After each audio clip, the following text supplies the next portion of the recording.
Hello दोस्तों, आज हम बात करेंगे एक बहुत ही फेमस लिटरेरी थियरी अपोलियन डायनीजियन की। दोस्तों, इस थियरी को दिया था फ्रेडरिक नीत्शे ने। लेकिन ये थियरी थोड़ी सी हालांकि लिटरेरी डिवाइस भी मानी जाती है और ये एक लिटरेरी टर्म है, लेकिन ये साइकोलॉजी का एक पार्ट भी है। ये अपोलोनियन डायनोजियन, ये आप फिलोसफी में भी पढ़ सकते हैं, आप इसको साइकोलॉजी में भी पढ़ सकते हैं, और इसके साथ साथ ये लिटरेरी डिवाइस भी मानी जाती है। अपोलो, या आपने नाम सुना होगा, उसी से है अपोलोनियन। और फिर दूसरा नाम है डायनीसियस, यहाँ पर आप इसको देख सकते हैं डायनीसियस। तो इन दोनों के नाम से ही ये पूरी थियरी बनी हुई है। अब समझते हैं कि ये कहती क्या है। These words are used to show opposition between reason and instinct। ये कह रहे हैं कि किसी भी इंसान की जो इंटेंसिटी है, उसकी जो सोचने की क्षमता है, और इंसान की जो अपना एक पर्सनैलिटी है, तो उसके अंदर दोनों चीज होती हैं। उसके अंदर गुडनेस भी होती है और उसके अंदर बैडनेस भी होती है। यानी एक इंसान के अंदर एक दिमाग उसका अच्छा होता है, जबकि दूसरी ओर उसका दिमाग बैड होता है, यानी बुरा होता है। एक इंसान के अंदर गुड हैबिट्स होती हैं और उसी के साथ साथ बैड हैबिट्स भी होती हैं। यानी दोनों नाम एक साथ हैं। जो अपोलो है वो लाइट के लिए जाना जाता है, रीजन के लिए जाना जाता है, रैशनैलिटी के लिए जाना जाता है। वहीं दूसरी ओर जो डायनीसस है वो बुराई के लिए जाना जाता है, अंधकार के लिए जाना जाता है। तो यहीं से आप अंदाजा लगा सकते हैं कि एक इंसान के अंदर अच्छाइयां भी हैं और उसी के साथ साथ उसके अंदर बुराइयां भी हैं। एक इंसान एक तरफ रैशनल होता है, अकल की बातें करता है, इंटेलिजेंट होता है, तो दूसरी ओर वो बेवकूफ़ी वाली भी बात करता है, बुराइयां भी करता है, और जो पागलों की सी जो बातें हैं कई बार इंसान वो भी करता है। तो एक इंसान के अंदर दोनों जो है टेंडेंसी होती हैं, अच्छाई वाली टेंडेंसी और बुराई वाली टेंडेंसी, ये सब के अंदर होती हैं। दूसरा कहते हैं कल्चर एंड प्रिमिटिव नेचर, कि एक इंसान देखो उसकी जो कल्चर है वो एक तरफ तो उसकी कल्चर होती है और दूसरी तरफ उसका जो प्रिमिटिव नेचर है वो भी उसके अंदर रहता है। रीजन, यानी एक इंसान रीजन से, दिमाग से काम लेता है, उसका दिमाग काम करता है, जबकि दूसरी ओर इंस्टिंक्ट होता है, वो अपनी भावनाओं से काम लेता है। मैं इसको एक्सप्लेन कर रहा हूं क्योंकि यूट्यूब पे जब मैंने इसको तैयार किया था मुझे तो इस तरह की एक्सप्लेनेशन नहीं मिली। मैंने काफी समय इसको दिया है और इसको कोशिश कर रहा हूं कि आपको ये समझ में आ जाए।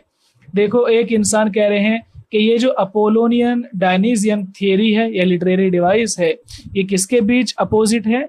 कह रहे हैं रीजन एंड इंस्टिंक्ट। एक इंसान दिमाग से काम लेता है, वही वो अपने भावनाओं से भी साथ में काम ले रहा होता है। एक तरफ वो कल्चर को फॉलो कर रहा है तो दूसरी ओर अपनी प्रिमिटिव नेचर को भी उसी के साथ साथ फॉलो कर रहा है। तो ये दोनों, यानी बीच में एक गैप है, इधर गुड है इधर बैड है, यही मतलब है। कह रहे हैं कि they represent two ever present tendency in man. देखो समझ आ गया ना कि एक इंसान के अंदर कितनी टेंडेंसी होती है? टू। एक इंसान के अंदर एवर, हमेशा हमेशा, कि हमेशा हमेशा एक इंसान के अंदर टू टेंडेंसी रहती है। इंसान का आधा इंसान ब्लैक होता है, आधा वाइट होता है, यानी आधे इंसान में जो बुराइयां हैं और आधे इंसान में अच्छाइयां हैं। तो यही है दे रिप्रेजेंट, यानी जो थियरी है ये प्रेजेंट करती है इंसान की टू टेंडेंसी को। तो टू टेंडेंसी ध्यान रखना, अच्छाई और बुराई वाली। एक तरफ रैशनल है, दूसरी ओर इरेशनल है। एक तरफ कल्चर को फॉलो कर रहा है, दूसरी ओर प्रिमिटिव नेचर का है। एक तरफ रीजन की बात करता है, दूसरी ओर वो भावनाओं की बात करता है। एक तरफ दिमाग की सुनता है, एक तरफ दिल की बात सुनता है। अच्छा, ये जो थियरी है, जो टर्म है, ये किसने दिया था? फ्रेडरिक नीत्शे ने। जो फिलोसफर नीत्शे हैं, फ्रेडरिक नीत्शे, उन्होंने इस लिटरेरी डिवाइस को या लिटरेरी टर्म को जो है इन्वेंट किया है, इजाद किया है। और ये जो उन्होंने टर्म दिया है, इसको जो पॉपुलराइज किया है, वो उनका एक वर्क है द बर्थ ऑफ ट्रेजेडी। ये आपको पता ही होगा, काफी फेमस वर्क है फ्रेडरिक नीत्शे का, द बर्थ ऑफ ट्रेजेडी। तो उस बुक के अंदर इन्होंने इस डिवाइस को इन्वेंट किया है, लिखा है। इतना समझ आ गया? अपोलोनियन अच्छाइयां और डायनोजियन बुराइयां, तो ये तो समझ आ गया। अब देखते हैं कि ये है क्या, कहाँ से इसकी जो है शुरुआत होती है। कह रहे हैं कि ग्रीक मैथोडोलॉजी में अपोलो और डायनेसियस ये दोनों ज़्यूस जिन्होंने इस पूरे ब्रह्मांड को बनाया है, पूरी कायनात को बनाया, पूरी दुनिया को बनाया है, और इस पूरे संपूर्ण संसार को जिस इंसान ने पैदा किया वो ज़्यूस हैं। किसके अकॉर्डिंग? ग्रीक मैथोडोलॉजी के। ग्रीक मैथोलॉजी यूनान के अंदर ये माना जाता था कि ज़्यूस ने इस पूरी दुनिया को बनाया हुआ है, और ज़्यूस के दो बेटे हैं। एक का नाम है अपोलो जो कि सूरज के देवता वहां पर माने जाते हैं, और दूसरा है डायनेसस जो कि गॉड ऑफ डार्कनेस यानी अंधकार के देवता माने जाते हैं। यानी ज़्यूस के दो बेटे। ये इसी तरह है कि एक तरफ तो गॉड है, गॉड का एक बेटा सैटर्न है, और दूसरी ओर गॉड, यानी गॉड ने अच्छाइयों को भी पैदा किया है और बुराइयों को भी पैदा किया। ईश्वर ने एक तरफ अच्छाई रखी है तो दूसरी तरफ बुराइयों को रखा है। तो इसी तरह ग्रीक मैथोडोलॉजी में भी है कि ज़्यूस जिसने इस पूरी दुनिया को बनाया है, उनके दो बेटे हैं। एक का नाम है अपोलो जो कि अच्छाई के लिए जाने जाते हैं, और एक का नाम है डायनेसस जो कि बुराई के लिए जाने जाते हैं। समझ आ गया? अब देखें अपोलो कौन है। अब ज़्यूस की वाइफ है, बहुत सारी वाइफ होंगी इनकी, तो उनकी एक वाइफ है लीटो। तो लीटो का बेटा अपोलो बना, और अपोलो को क्या कहा जाता है? गॉड ऑफ सन यानी सूरज का देवता, गॉड ऑफ सन कहा जाता है। और ये किसके लिए जाने जाते हैं अपोलो? रैशनल थिंकिंग, यानी रैशनल थिंकिंग के लिए, कि जब आप दिमाग से काम ले रहे होते हैं, रैशनल होते हैं आप, तो उसके लिए जो है अपोलो जाने जाते हैं। और इसके अलावा ऑर्डर, यानी हर एक चीज एक सीक्वेंस है, हर एक चीज का एक ऑर्डर है, इसके लिए जाने जाते हैं। लॉजिक, और लॉजिक के लिए जाने जाते हैं, ठीक है। प्योरिटी के लिए जाने जाते हैं, और प्रूडेंस के लिए जाने जाते हैं। यानी जितनी भी अच्छाई हो सकती हैं, चाहे वो प्योरिटी वाली बात हो, एक ऑर्डर वाली बात हो, एक अरेंजमेंट वाली बात हो, रैशनल थिंकिंग वाली बात हो, या फिर लॉजिक वाली, या फिर रीजन, ये सब चीजें हैं जिनके लिए अपोलो जाने जाते हैं। और अपोलो लीटो के बेटे हैं, और ये लीटो ज़्यूस की वाइफ है। एक तरफ तो ये चीज हो गई, यानी ये अच्छाइयां हैं इनकी। दूसरी ओर देखें डायनेसस। डायनेसस किसके बेटे हैं? सीमेल के। तो सीमेल ये क्या है? ये जो है ये भी ज़्यूस की वाइफ है, और इनके बेटे का नाम है डायनेसस। और जो डायनेसस है क्या है? God of wine and dance. ये जो डायनेसस है ये शराब का देवता माना जाता है, ठीक है। और जो डांस है उसका देवता माना जाता है।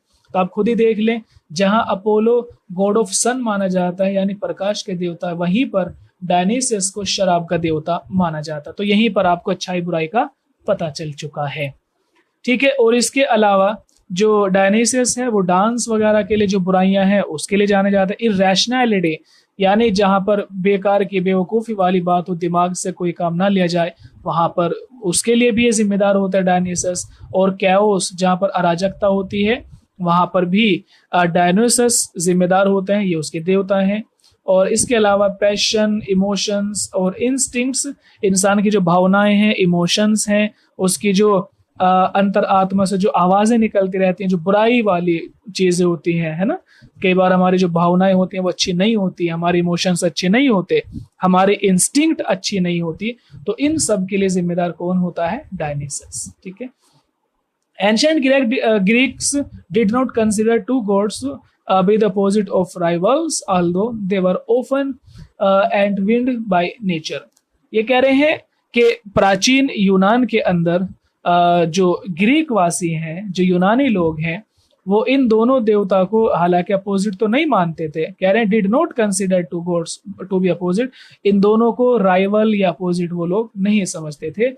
लेकिन फिर भी अक्सर नेचर को देखकर, उनकी जो नेचर है उनको जब हमने देखा तो उससे यही पता लगा कि ये दोनों, यानी पहले समय में, जो पुराने समय में जो एंशिएंट ग्रीक रहते थे, उन्होंने बिल्कुल ऐसे नहीं माना था कि एक को अच्छाई के लिए माना और दूसरे देवता को बुराई के लिए माना।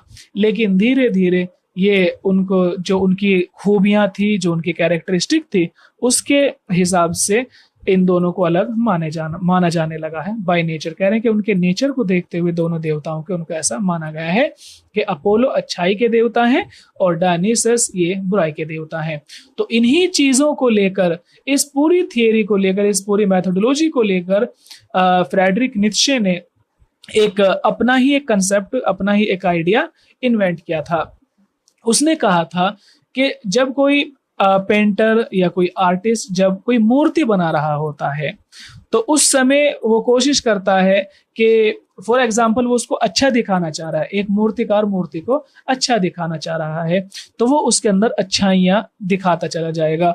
लेकिन अगर उसके अंदर उसको बुरा दिखाने का जो है कहीं से आइडिया आ गया कि उसको मूर्ति को बुरा दिखाना है या किसी स्टैचू को बुरा बनाना है तो वो उसको बुरा बनाता चला जाएगा। एक इंसान किसी चीज को अच्छा भी बना सकता है और एक इंसान किसी चीज को बुरा भी बना सकता है। ऐसे ही कोई राइटर है, फॉर एग्जाम्पल कोई राइटर किसी कोई कैरेक्टर स्केच कर रहा है, किसी कैरेक्टर के बारे में बात कर रहा है कोई राइटर। अब वो राइटर उस कैरेक्टर की अच्छाइयों को बता रहा है, लेकिन जैसे ही उसके माइंड में कुछ निगेटिव थॉट आने लगते हैं तो उस समय जो उसकी अच्छाई थी वो उससे दूर हो जाती है और उसके अंदर बुराई वाले विचार आना शुरू हो जाते हैं। आप समझ रहे हैं ना? तो एक इंसान कभी अपोलो बन जाता है और कभी वो डायनीसियस बन जाता है। कभी वो अच्छे काम कर रहा होता है और फौरन ही वो बुरे काम करने लगता है। तो ये दोनों अलग अलग नहीं है, बल्कि एक ही इंसान के अंदर अपोलो भी रहते हैं और उसके अंदर डायनीसियस भी रहते हैं। एक इंसान फरिश्ता भी होता है और एक इंसान शैतान भी होता है। ठीक है, बस ये आप इसको समझ लें। वैसे तो आप इस पर काफी चर्चा कर सकते हैं, लेकिन मुझे लगता है कि आपको इतना जानना बस काफी है। आज के लिए सिर्फ इतना ही है। मिलते हैं आपसे नेक्स्ट वीडियो में। तब तक के लिए धन्यवाद। आपका दिन शुभ हो।